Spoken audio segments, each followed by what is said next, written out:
Good morning class fourth में मैंने आपको कल चैप्टर 8 में द एलिमेंट्स पढ़ा दिया था बच्चों। और मैंने ये बताया था कि आपसे ये जो पोएट हैं, ये जो राइटर हैं इस स्टोरी के, इन्होंने अपनी लाइफ की घटना बताया है। इसमें क्या बताया बच्चों? रियल लाइफ की घटना बताया है इसमें राइटर ने।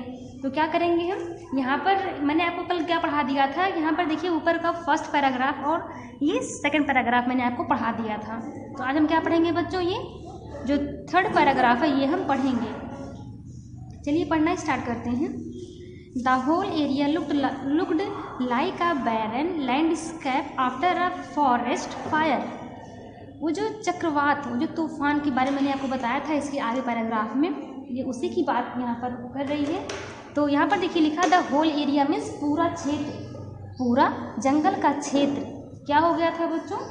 आगे के बाद या फिर कह सकते हैं उस चक्रवात, उस तूफान के बाद एक क्या होता है, जैसे एक बंजर ज़मीन होती है, पूरा एकदम सपाट, वहाँ पर कुछ नहीं होता है।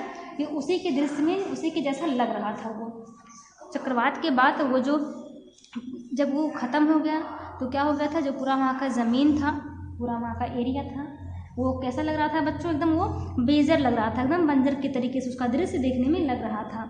आगे लिखा है the mountains in these areas had become razor edged and bare due to the continuous strong winds.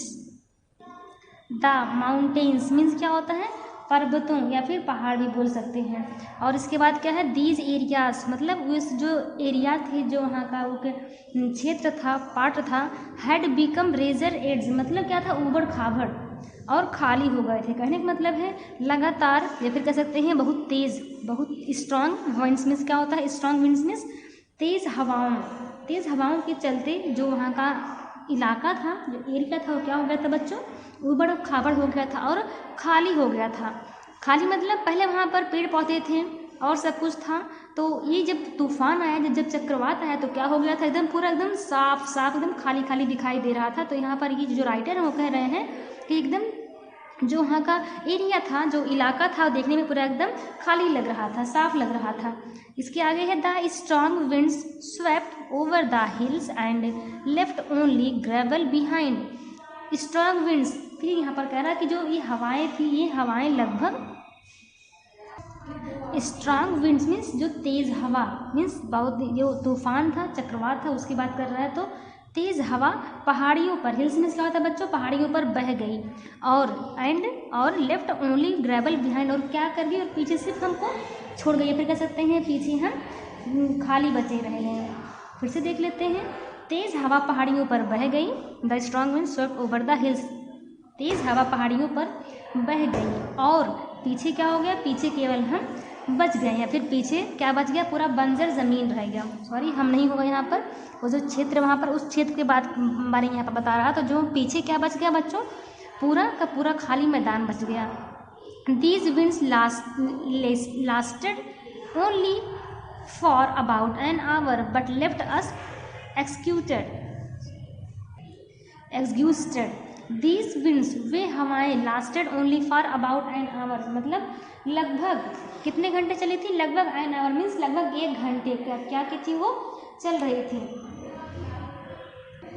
ये हवाएं लगभग 1 घंटे तक चली, लेकिन यहाँ पर देखिए लिखा है कि ये लेकिन लेफ्ट अस एक्सक्यूटेड। यहाँ पर उन्होंने क्या किया था? ये हवाएं के बारे में बता रहे हैं कि ये हवाएं लगभग 1 घंटे तक चली, लेकिन हमें छोड़ दिया। लेकिन वो जो हवाएं थी वो क्या की? वो जो यहाँ पर राइटर कह रही, वो हमको छोड़ दी। वो हम मतलब वो हवाओं से ये क्या किए? बच गए। जो हवाएं थी लगभग 1 घंटे तक वहाँ पर तूफान आया था, ये हवा चली थी, लेकिन उस 1 घंटे के बीच में ये बच गए थे। We felt like we had done a lot of manual labour.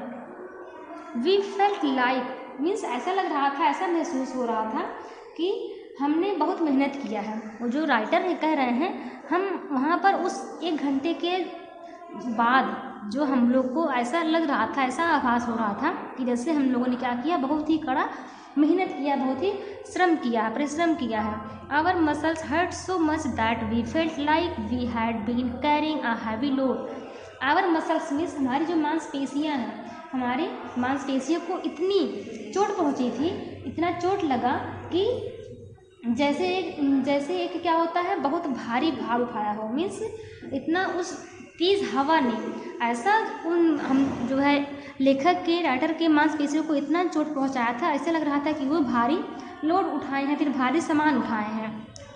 आगे लिखा है the machines stood bravely against the stone so we were not too worried about the wings dropping down. The machines, जो machines थी वहाँ पर, machine तूफान के खिलाफ बहादुरी से भारी खड़ी थी। जो मशीन थी वो कहाँ थे बच्चों, जो राइटर है वो एक प्लेन में, मीन्स जहाज़ पर थे, तो वहाँ पर बता रहा है उस जहाज़ के बारे में कि जो मशीन थी, मशीन एकदम बहादुरी से उस हवा के खिलाफ क्या थी, उस तूफान के खिलाफ बहादुरी से खड़ी थी।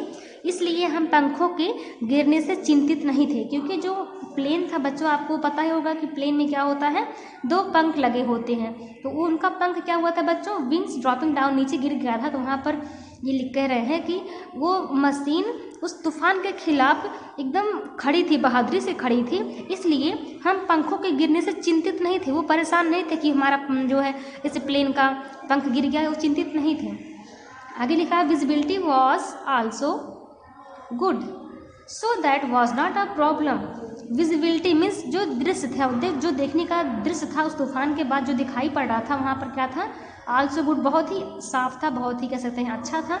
विजिबिलिटी वॉज आल्सो गुड, क्या कह सकते हैं, दृश्यता भी अच्छी थी, जो दिखाई दे रहा था, तो उसके बारे में बता रहे हैं, जो वहाँ का दृश्य था वो क्या था, बहुत ही अच्छा था। सो इसलिए that was not a problem, इसलिए क्या था, इसलिए दिक्कत नहीं हुई। आगे लिखा है कि द स्काई वॉज ब्लू, आकाश नीला था। तूफान के बाद क्या हो गया, आकाश एकदम नीला हो गया, प्योर ब्लू, एकदम शुद्ध नीला जिसको कहते हैं, एकदम पूरी तरह से क्या हो गया था, आकाश का कलर नीला हो गया था। But on this day I did not like the colour of the sky, लेकिन इस दिन, जो राइटर है वो कह रहे हैं कि इस दिन लेकिन मुझे आकाश का कलर पसंद नहीं आया।